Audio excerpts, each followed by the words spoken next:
बहुत बहुत स्वागत है आप सभी का आपके अपने चैनल प्रिंस लर्निंग सेंटर में। और आज हम बीए 6 सेमेस्टर को करिकुलर पेपर के लिए महत्वपूर्ण प्रश्न लेकर आए हुए हैं। Communication skill and personality development, जो कि आज 3 जून को MGKVP यूनिवर्सिटी में अर्थात महात्मा गांधी काशी विद्यापीठ विश्वविद्यालय में बीए 6 सेमेस्टर को करिकुलर का पेपर लगा हुआ है। तो इस पेपर से आज वहाँ पर बहुत सारे प्रश्न आने वाले हैं। तो चलिए देख लेते हैं कि कौन कौन से महत्वपूर्ण प्रश्न हैं जो कि आज पेपर में आने वाले हैं। तो वीडियो को लास्ट तक जरूर देख के जाना, इंपॉर्टेंट प्रश्न है, कई प्रश्न आपको एग्जाम में देखने को मिलने वाले हैं।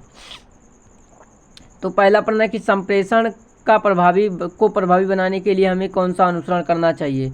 कौन से अनुसरण है? 8 हैं, 6 हैं, 3 हैं, 7 हैं। तो संप्रेषण को प्रभावी बनाने के लिए यहाँ पर एक 7C का क्या है, 7C का नियम है। कम्युनिकेशन में जो है एक 7C का नियम है। तो 7 यहाँ पर सही होगा, इसलिए डी ऑप्शन सही होगा, क्योंकि संप्रेषण को अच्छा बनाने के लिए एक 7C का नियम है, वही है। ठीक, तो 7 होगा यहाँ पर। अगला है मौखिक प्रस्तुतिकरण के सिद्धांत हैं। मौखिक प्रस्तुतिकरण अर्थात मौखिक संचार के क्या सिद्धांत हैं? ध्यान आकर्षण सिद्धांत, निश्चित उद्देश्य का सिद्धांत, विश्वास का सिद्धांत या उपयोग सभी। तो मौखिक प्रस्तुतिकरण में क्या देखा जाता है? ध्यान देखा जाता है, निश्चित उद्देश्य होना चाहिए, विश्वास का सिद्धांत होना चाहिए, उपयोग सभी। डी ऑप्शन लॉक कर दीजिए, सही हो जाएगा। ठीक, अगला है IDI। IDI का अभिप्राय क्या है? IDI का अभिप्राय क्या है? इलेक्ट्रॉनिक डाटा इंटरचेंज या इलेक्ट्रॉनिक डिस्ट्रीब्यूशन कन्फर्मेशन या फिर इलेक्ट्रॉनिक डाटा इंफॉर्मेशन या इलेक्ट्रॉनिक डायरेक्ट इंटरचेंज। तो सही हो जाएगा इलेक्ट्रॉनिक डाटा इंफॉर्मेशन। क्या हो जाएगा? Electronic data information. ठीक, अगला प्रश्न है कि जिसमें एक व्यक्ति दूसरे से अपेक्षाकृत अस्थायी और सुसंगत तरीके से भिन्न होता है, तो क्या हो जाएगा? व्यक्तिगत होता है, शील गुण होता है, या मानवतावादी होता है, या संप्रंत होता है। तो जिसमें एक व्यक्ति दूसरे से अपेक्षाकृत अस्थायी और सुसंगत तरीके से भिन्न होता है, ये मानवतावादी होता है। क्या होता है? मानवतावादी होता है। अगला प्रश्न कि डॉट को अचेतन उद्देश्यों को उजागर करने की एक विधि के रूप में तैयार किया जाता है। ठीक, डॉट को अचेतन उद्देश्यों के रूप में उजागर करने की एक विधि तैयार किया जाता है। पहला अनुसूची, दूसरा प्रक्षेपी परीक्षण, तीसरा व्यवहारिक मूल्यांकन, चौथा परिस्थिति जन्य परीक्षण। ठीक, तो इसका सही आंसर क्या होगा? आप सभी लोग कमेंट बॉक्स में बताइएगा। ठीक, इसका क्या आंसर होगा कमेंट बॉक्स में आप सभी लोग को बताना है। अगला प्रश्न है डॉट व्यवहार के विशिष्ट पैटर्न और सोचने के तरीकों को संदर्भित करता है, जो किसी व्यक्ति के उसके वातावरण को समूचा निर्धारित करता है। क्या है? अभिप्रेरणा है। क्या है? अभिप्रेरणा, जिसको हम मोटिवेशन भी कह सकते हैं। ठीक, अभिप्रेरणा है। चलिए अगला प्रश्न देखेंगे। अगला प्रश्न किसी व्यक्ति के उन गुणों को संदर्भित करता है। किसी व्यक्ति के उन गुणों को संदर्भित करता है जो दूसरों को अलग बनाते हैं। क्या? सामाजिक पहचान, व्यक्तिगत पहचान, सामाजिक नियंत्रण या सामाजिक स्वयं। तो प्रश्न क्या है? किसी व्यक्ति के उन गुणों को संदर्भित करता है जो दूसरों को अलग बनाते हैं। कौन से गुण होते हैं? तो सामाजिक पहचान यहाँ पर आप सभी लोगों का सही आंसर हो जाएगा सोशल आइडेंटिटी। ठीक, सोशल आइडेंटिटी। ठीक, अगला प्रश्न देखें। अगला प्रश्न है कि बच्चे के व्यक्तिगत विकास में महत्वपूर्ण भूमिका निभाता है। बच्चे के व्यक्तिगत विकास में महत्वपूर्ण भूमिका क्या निभाता है? विदेशी भाषा निभाता, शैक्षणिक भाषा, या फिर मानव भाषा, या फिर मातृभाषा। तो बच्चों के व्यक्तित्व विकास में जो होता है उसकी लोकल लैंग्वेज, मातृभाषा जो होती है, वहाँ की मातृभाषा होती है, उसको विकास में महत्वपूर्ण भूमिका निभाती है। तो यहाँ मदर टंग जो होगी ये बिल्कुल राइट आंसर यहाँ पर कह सकते हैं आप। अगला है कि हम अपने विचारों, अवधारणाओं और भावनाओं को डॉट के माध्यम से साझा कर सकते हैं। संचार के रूप में, पढ़ने के माध्यम, देखने के माध्यम, सुनने के माध्यम।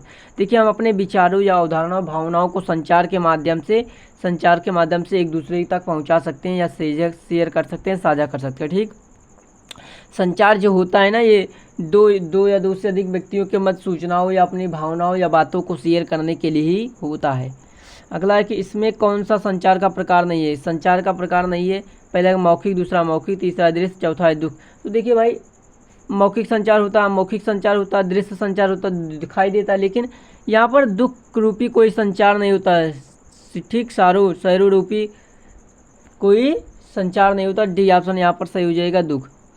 अगला प्रश्न है कि नित्या अपने साथियों के साथ मुद्दे पर चर्चा करना चाहती थी, या किस प्रकार का संचार? नित्या अपने साथियों के साथ मुद्दे पर चर्चा करने, लिखित, मौखिक, या छवि, या फिर वीडियो। तो देखिए नित्या अपने साथियों के साथ मुद्दे पर चर्चा करेगी।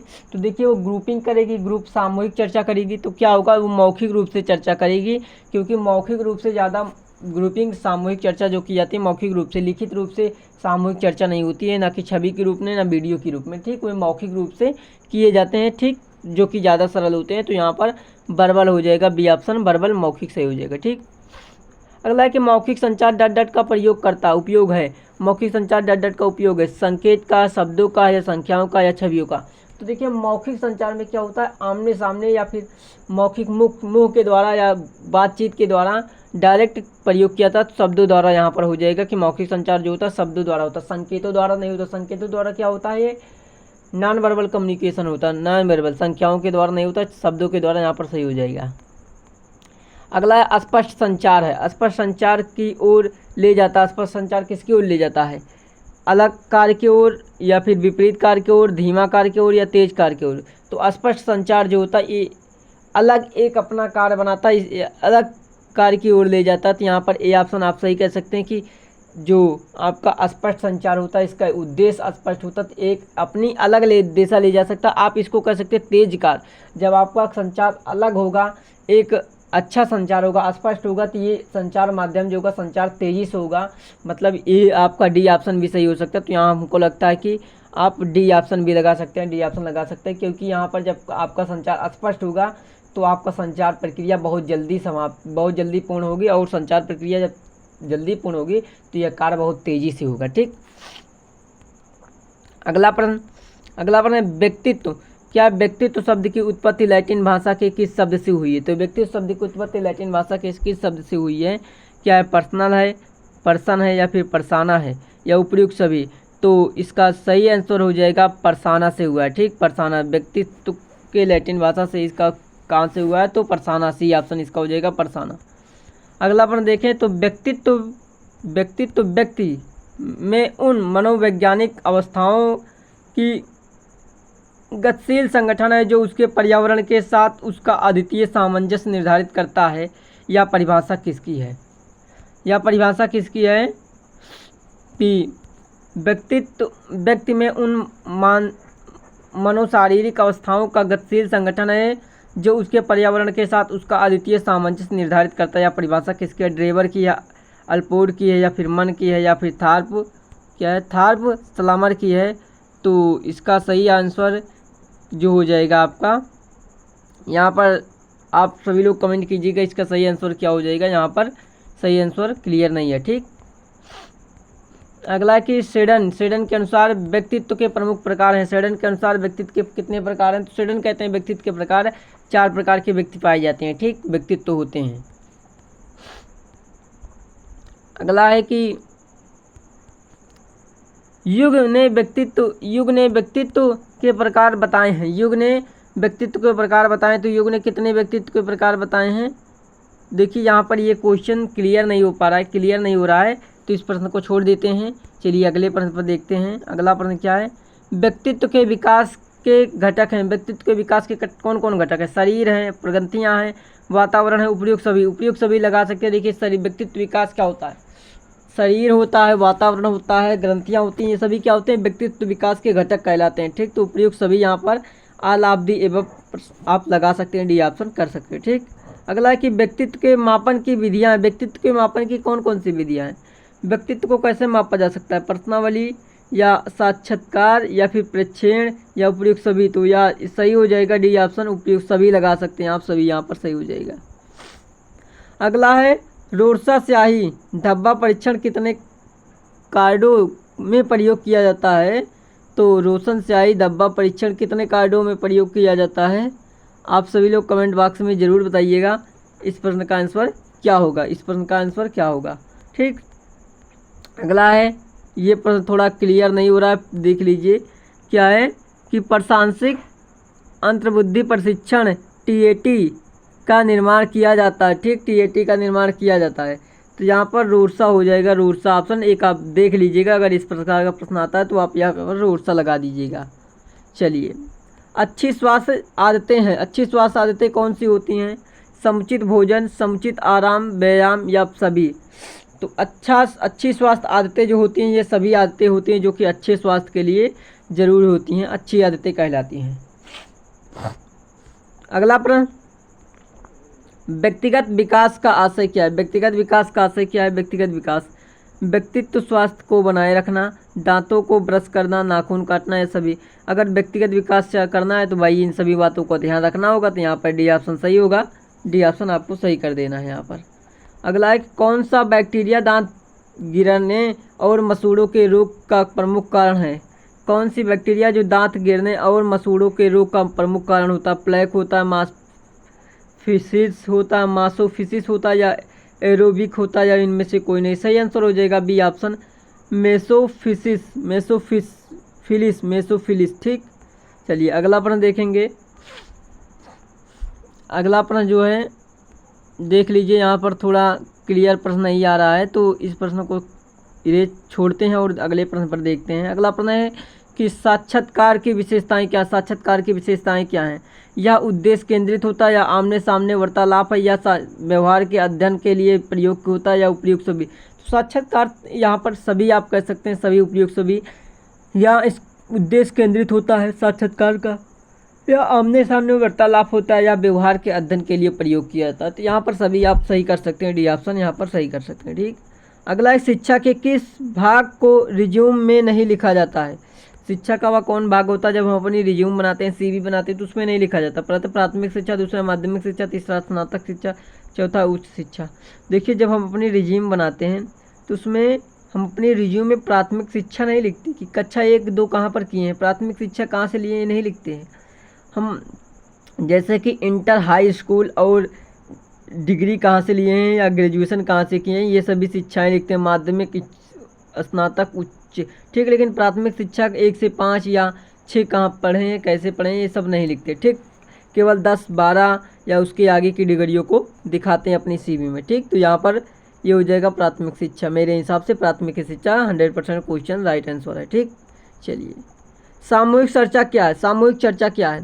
देखिए, सामूहिक चर्चा एक औपचारिक बैठक है जिसमें व्यक्ति एक प्रकरण पर चर्चा करते हैं। दूसरा, एक समूह के व्यक्तियों के बीच अनौपचारिक वार्तालाप। दूसरा, 2 या 2 से अधिक व्यक्तियों के बीच वाद विवाद। तीसरा है, चौथा क्या है? चौथा है, एक समूह के व्यक्तियों के द्वारा दर्शक दीर्घा के सामने प्रस्तुति देना।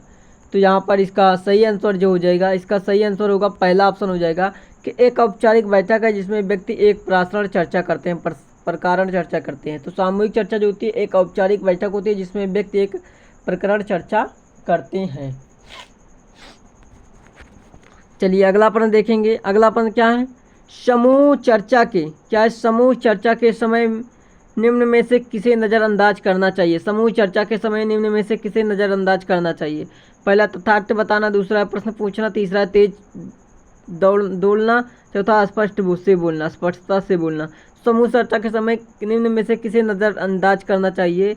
तो आपको प्रश्न पूछना, तथ्य बोलना, स्पष्टता से बोलना या तेज बोलना, इसको नज़रअंदाज करना चाहिए। ठीक, समूह चर्चा जब होती है तो कोई ज़रूरी नहीं है कि आप बहुत तेज बोलें, इस चीज़ को आप नज़रअंदाज कर सकते हैं, लेकिन तथ्य बताना होता है, प्रश्न पूछना चाहिए, स्पष्ट से बोलना चाहिए। ठीक, इन चीज़ों को नज़रअंदाज नहीं करना चाहिए, लेकिन आप तेज बोलने को नज़रअंदाज कर सकते हैं। ठीक, तो यहाँ से ये ऑप्शन सही हो जाएगा। अगला प्रश्न देखें। अगला प्रश्न है कि निम्न में से कौन सा समूह चर्चा के लिए आवश्यक है? निम्न में से कौन सा गुण समूह चर्चा के लिए आवश्यक है?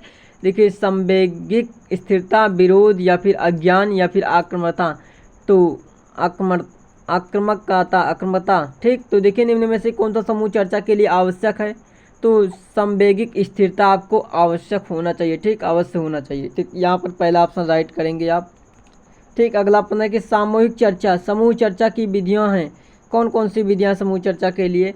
तो ब्रेन स्ट्रीमिंग है, या पैनल चर्चा, या स्पेंजियम है। तो यहाँ पर ये सभी आप सही कर देंगे, सभी। ठीक, अगला है, निम्न में से समूह चर्चा की चुनौती नहीं है। निम्न में से समूह चर्चा की चुनौती नहीं है झगड़े, समय प्रबंध, या संचार कौशल, या प्रभाव। तो समूह चर्चा की चुनौती कौन कौन सी नहीं होती हैं? तो देखिए, समूह चर्चा जो होती है समय प्रबंध या संचार कौशल होता है, या प्रभाव होता है। झगड़े इसकी चुनौती नहीं होती है। ठीक, इसकी चुनौती झगड़े नहीं होती। अगला प्रश्न है कि एक वक्ता दर्शकों की आंखों में देखकर बात करता है। आत्मविश्वासी, अधीर, अवशिष्ट, असभ्य। तो देखिए जो एक आत्मविश्वासी वक्ता होता है ये दर्शकों की आंखों में आंखें डालकर बातें करता है, ठीक, आंखों में आंखें डालकर। तो ये ऑप्शन यहाँ पर सही हो जाएगा, आत्मविश्वासी। जो वक्ता आत्मविश्वासी होता है ये दर्शकों की आंखों में आंखें डालकर बातें करता है, ये ऑप्शन सही होगा यहाँ पर। शरीर भाषा की मुख्य बीमाएँ हैं, शरीर भाषा की मुख्य बीमाएँ हैं चिन्ह भाषा, काइनेसिक्स या प्रोक्सिमिक्स या फिर सभी। तो शारीर भाषा की ये सभी बीमाएँ हैं, तो यहाँ पर डी ऑप्शन कर सकते हैं उपयुक्त सभी, ठीक। अगला, वीडियो कॉन्फ्रेंसिंग के लिए निम्न उपकरणों की आवश्यकता होती है। वीडियो कॉन्फ्रेंसिंग करने के लिए कौन से उपकरणों की आवश्यकता होती है? तो पहला वेबकैम या कंप्यूटर या फिर माइक्रोफोन या सभी। तो देखिए आप वीडियो कॉन्फ्रेंसिंग करना चाहते हैं, तो आपको वेबकैम, कंप्यूटर, माइक्रोफोन ये सभी होने चाहिए। तो आप डी ऑप्शन यहाँ पर सही कर सकते हैं, डी ऑप्शन, ठीक। अगला, ईमेल एड्रेस में पहले लिखा हुआ कहलाता है। ईमेल एड्रेस में @ से पहले लिखा हुआ नाम कहलाता है। डोमेन नेम रेंज होता है, यूजर आईडी होती है या फिर आईपी एड्रेस होता है। तो यूजर आईडी होती है, ठीक, ये यूजर आईडी होती है, ठीक। जो कि ईमेल में जो @ के पहले लिखा होता है, @ के बाद जो लिखा जाता है वो क्या होता है, उसका डोमेन होता है, ठीक, डोमेन होता है। डोमेन नहीं, आईपी एड्रेस उसके बाद कहलाता है, लेकिन यहाँ पर @ के पहले कह रहे हैं तो यहाँ पर सी ऑप्शन इसका सही हो जाएगा, यूजर आईडी हो जाएगा। तो सी ऑप्शन आप इसको सही करेंगे, ठीक। अगला कि निम्नलिखित में से क्या सामान्य है? फेसबुक, ट्विटर, इंस्टाग्राम या पिंटरेस्ट। तो देखिए सामान्य क्या है, सभी डार्क वेब से पहुँच में हैं, सभी सोशल मीडिया साइट्स हैं, सभी समाचार वेबसाइट हैं, इनमें से कोई नहीं। देखिए निम्नलिखित में सामान्य कौन है? फेसबुक, ट्विटर, इंस्टाग्राम या पिंटरेस्ट। तो क्या है, पिंटरेस्ट एक अलग चीज़ है, जबकि ये फेसबुक, ट्विटर या इंस्टाग्राम क्या है, एक सोशल मीडिया प्लेटफॉर्म है। तो यहाँ पर आप सभी डार्क वेब पहुँच में हैं, सभी सोशल मीडिया के साइट्स हैं या सभी समाचार वेबसाइट्स हैं, क्या सामान्य है? तो यहाँ पर आप लगा सकते हैं दूसरा ऑप्शन, सभी सोशल मीडिया के साइट्स कह सकते हैं, यही कर सकते हैं, नहीं तो कोई भी कर दीजिए। मेरे यहाँ हिसाब से यहाँ पिंटरेस्ट जो होता है कि सोशल मीडिया साइट्स नहीं होता है, ये नहीं, यहाँ पर हाँ ये पिंटरेस्ट का यूज वीडियो बनाने में, वीडियो क्रिएट करने में किया जाता है। तो यहाँ भी ऑप्शन आप कर सकते हैं, ठीक। अगला, कम्युनिकेशन शब्द की उत्पत्ति हुई है। कम्युनिकेशन शब्द की कहाँ से उत्पत्ति हुई? कम्युनिटी से होती है, कम्युनिटी से कम्युनिकेशन शब्द की उत्पत्ति हुई है, ठीक। अगला है, अगला प्रश्न क्या, संचार प्रक्रिया के तत्व। संचार प्रक्रिया के तत्व कौन कौन से? संचार प्रक्रिया के तत्व, पहला भेजने वाला, माध्यम, प्राप्तकर्ता या सभी। हाँ, संचार प्रक्रिया में जो होते हैं, एक सेंडर होता है, एक मैसेज होता है, एक रिसीवर होता है, ठीक, ये चीज़ें होती हैं। तो भेजने वाला होता है, माध्यम होता है, किस माध्यम से भेज रहा, प्राप्तकर्ता होता है, ये सभी यहाँ पर, इसलिए सही हो जाएगा, ठीक।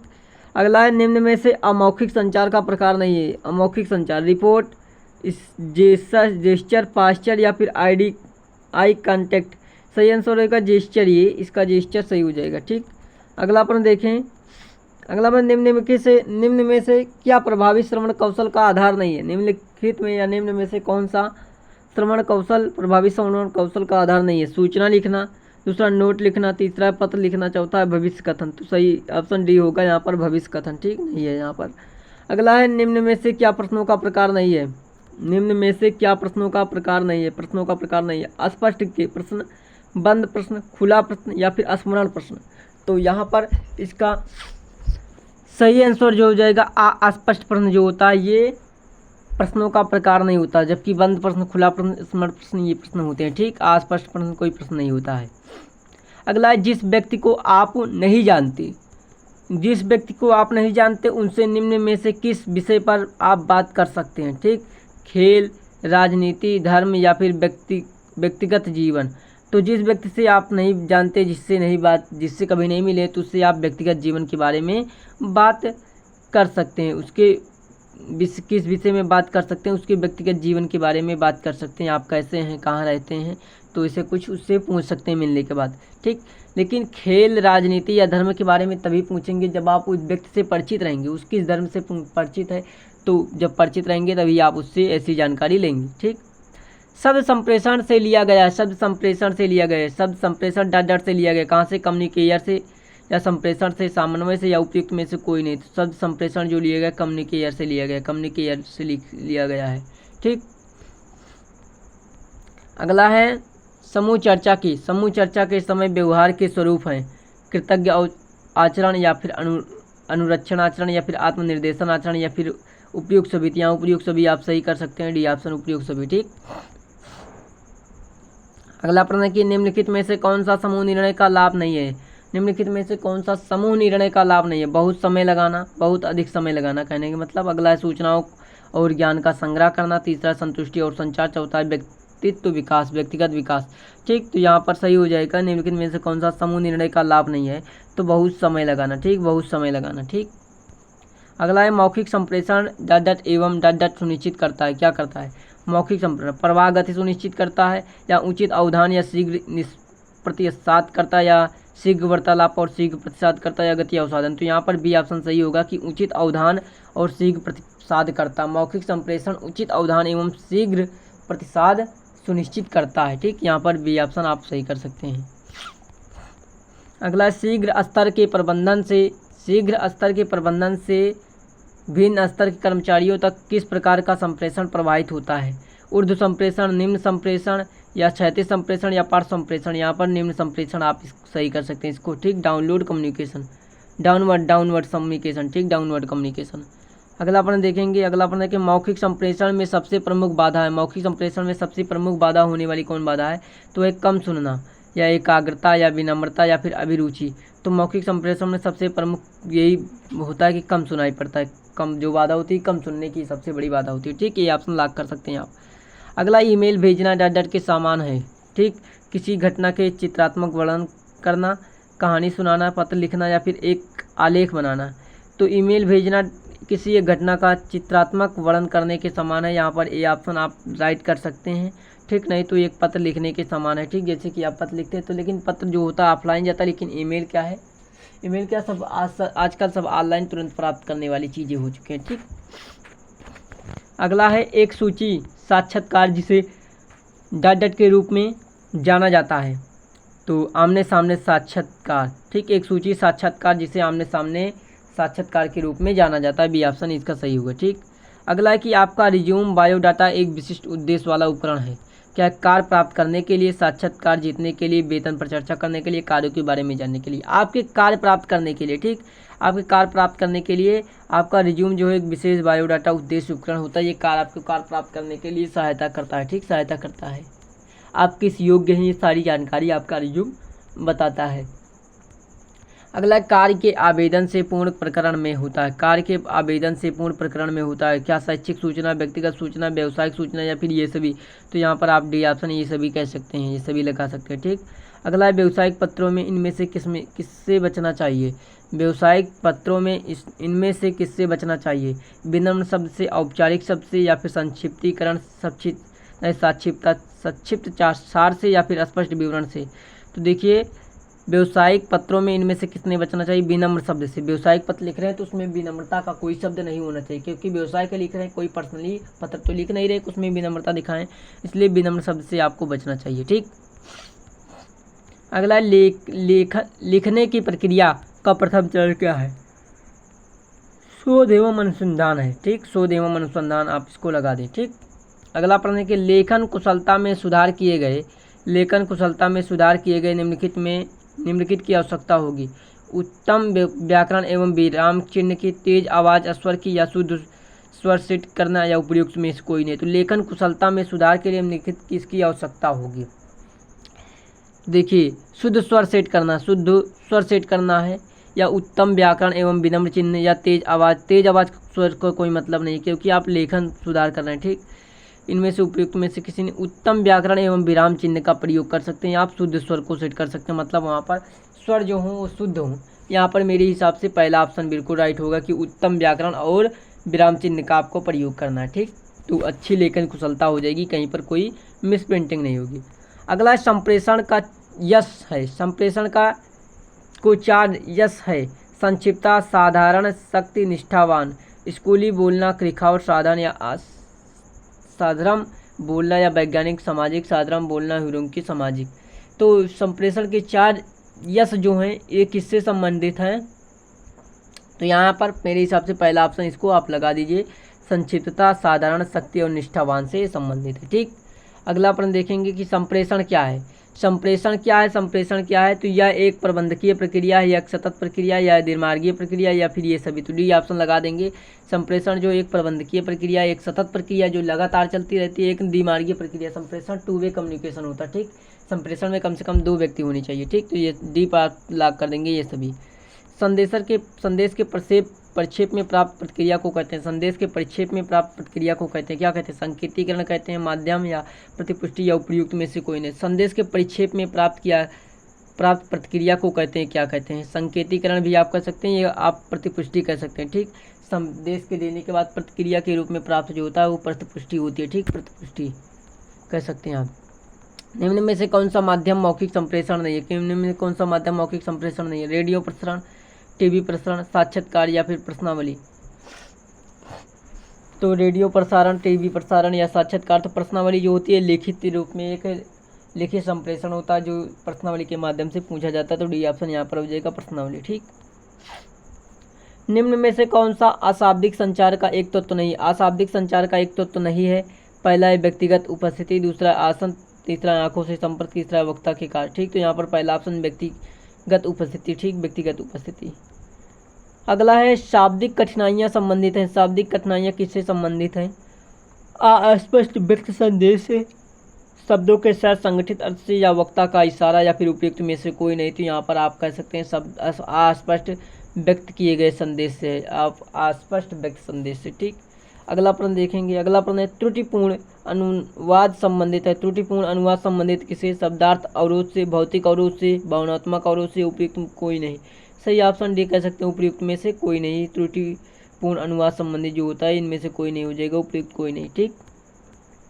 शारीरिक भाषा संबंधित है। शारीरिक भाषा संबंधित है किससे? व्यक्तिगत अवरोध से, हैलो प्रभाव से, प्रेरणा से, या उपयुक्त में से कोई नहीं। शारीरिक भाषा जो होती है इंप्रेशन से संबंधित होती है, प्रेरणा से संबंधित होती है, ठीक। अगला प्रश्न कहें तो इलेक्ट्रॉनिक मेल क्या है? इलेक्ट्रॉनिक मेल क्या है? ईमेल को इलेक्ट्रॉनिक मेल कहते हैं, ठीक। समय बचत करता, आसानी से पुनः प्राप्त किया जा सकता, जल्द होता है, या ये सभी फायदे हैं। ये सभी फायदे हैं, ईमेल के सभी फायदे हैं, ठीक। समय का बचत करता है, आसानी से पुनः प्राप्त किया जा सकता है, और जल्द ही कार्य होता है, जल्द होता है, ठीक। यहाँ पर ये सभी कर सकते हैं, इलेक्ट्रॉनिक मेल के सभी गुण होते हैं। अगला है पाठ संदेश है। पाठ संदेश है एक त्वरित संदेश है, शब्द संदेश है, मोबाइल संदेश है, उपयुक्त सभी कह सकते हैं, क्योंकि पाठ संदेश जो होता है एक त्वरित संदेश हो गया, शब्द संदेश होगा, यहाँ पर शब्द होंगे, मोबाइल संदेश होगा, ठीक। आप यहाँ पर सभी लगा सकते हैं, उपयुक्त सभी, डी ऑप्शन। अगला है कौन सा शारीरिक भाषा का प्रारूप है? कौन सा शारीरिक भाषा का प्रारूप है? भाषा प्रतिरूप है, संकेत भाषा, या फिर सामीप्य भाषा, या चुप्पी। तो कौन सा शारीरिक भाषा का प्रारूप है? तो भाषा प्रतिरूप जो होता है यहाँ पर ए ऑप्शन कह सकते हैं, भाषा प्रतिरूप, ठीक। अगला कौन सा दैहिक भाषा का स्वरूप नहीं है? कौन सा दैहिक भाषा का स्वरूप नहीं है? मुखाव्यक्ति, दृष्टि संबंध, या भंगिमा, या फिर मौखिक। तो यहाँ पर आप भंगिमा लगा सकते हैं, भंगिमा सी ऑप्शन यहाँ पर सही होगा, ठीक। अगला है लाल रंग दर्शाता है। लाल रंग किसको दर्शाता है? अंगित या उत्तेजना को, या प्रसन्नता को, या शीतलता को, या हताश को। तो अंगित या उत्तेजना को लाल रंग प्रदर्शित करता है, यहाँ पर ए ऑप्शन इसको कर लीजिए, ठीक। अगला है शाब्दिक संप्रेषण के अंतर्गत आते हैं। शाब्दिक संप्रेषण के अंतर्गत आते हैं चिन्ह आते हैं, संकेत आते हैं, सूचित चिन्ह आते हैं, या फिर ये सभी आप लगा दीजिए, ये सभी आते हैं, ठीक। अगला है आपको सबसे पहले कौन सा उत्पाद लगाना चाहिए? आपको सबसे पहले कौन सा उत्पाद लगाना चाहिए? लिपस्टिक, प्राइमर, हाइलाइटर, या फिर कंसीलर। तो आपको सबसे पहले कौन सा उत्पाद लगाना चाहिए? आपको लगाना चाहिए प्राइमर लगाना चाहिए, ठीक। प्राइमर लगाना चाहिए। जैसे पेंट करते हैं तो सबसे पहले पेंट नहीं प्राइमर का यूज करते हैं, तो प्राइमर लगाना चाहिए। अगला निम्नलिखित में से कौन सा व्यक्तित्व यश के बड़े गुणों में एक नहीं है? रचनात्मकता, सहमता, कर्तनिष्ठता, या मनोभिक्षु। यहाँ पर यही हो जाएगा, मनोभिक्षु, ठीक है, डी ऑप्शन। विभुक्षता, ठीक। यहाँ पर डी ऑप्शन होगा। अगला प्रश्न देखेंगे, ठीक। चलिए अगला प्रश्न देखें। अगला प्रश्न है साक्षात्कार की अवस्थाएं होती हैं। साक्षात्कार की अवस्थाएं होती हैं 6, 3, 2, 4। तो साक्षात्कार कितने प्रकार के होते हैं? 3 प्रकार के आप यहाँ से कह सकते हैं। साक्षात्कार कितने प्रकार के? 3 होते हैं, जो कि कुछ पूर्ण होते हैं, कुछ पूरे अपूर्ण ही होते हैं, बस साइन ही कर लेते हैं, कुछ थोड़ा साइन कर लेते हैं, कुछ और कर लेते हैं, या कुछ एक्सपर्ट होते हैं, ठीक। तो यहाँ पर 3 आप कह सकते हैं। साक्षात्कार की अवस्थाएं 3 अवस्थाएं होती हैं। इसमें कौन सा साक्षात्कार का प्रकार नहीं है? तनाव साक्षात्कार, संगीत साक्षात्कार, सामूहिक साक्षात्कार। तो यहाँ पर तनाव साक्षात्कार हो जाएगा, ठीक। साक्षात्कार का प्रकार नहीं है। अगला है क्यूरिकुलम बीटी। क्यूरिकुलम बीटी किस भाषा का शब्द है? क्यूरिकुलम बीटी किस भाषा का है? तो लैटिन भाषा का है, लैटिन भाषा का, ठीक, लैटिन भाषा का। अगला प्रश्न देखें, अगला प्रश्न साक्षात्कार की अवस्थाएं होती हैं। साक्षात्कार की अवस्थाएं होती हैं, अभी प्रश्न आया हुआ था, फिर भी हम इसको कह सकते हैं कि ये 3 प्रकार को, हमको लगता है कि 3 प्रकार की इसकी अवस्थाएं होती हैं। 3 पर लगा लीजिएगा। इस प्रश्न को आप भी चेक कीजिएगा और कमेंट बॉक्स में बताइएगा कि साक्षात्कार की अवस्थाएं कितनी होती हैं। एक बार भी प्रश्न आया था, तो इस पर को आपको फिर से चेक भी कर लेना है कि क्या होगा। मेरे हिसाब से 3 होगा, ठीक। अगला है कि निम्न में से कौन सा साक्षात्कार का प्रकार नहीं है? तो तनाव साक्षात्कार, ये प्रश्न भी आया था, रिपीट हो रहा है प्रश्न यहाँ पर, क्या, ठीक। हाँ, क्यूरिम बेक्यूरिम, ठीक। यहाँ पर क्या हो रहा है? क्यूरिकुलम बीटी किस भाषा का है? तो लैटिन भाषा का है। तो ये प्रश्न देखिए, यहाँ पर टोटल इतने ही प्रश्न हैं। तो ये सारे प्रश्न जो हैं आपके पेपर में आज आने वाले प्रश्न हैं, वेरी इंपॉर्टेंट पेपर हैं। तो वीडियो को लास्ट तक देखना ही आपके लिए बहुत ही लाभदायक होगा। और वीडियो को अपने दोस्तों मित्रों तक शेयर जरूर कीजिएगा। चैनल पर पहली बार आए थे तो चैनल को सब्सक्राइब कर बेल आइकन को ऑन जरूर कीजिएगा, ताकि आने वाली ऐसे ही इंपॉर्टेंट वीडियोज़ आपको मिल सके। मिलते हैं ऐसे नेक्स्ट वीडियो में, तब तक के लिए आप सभी को धन्यवाद।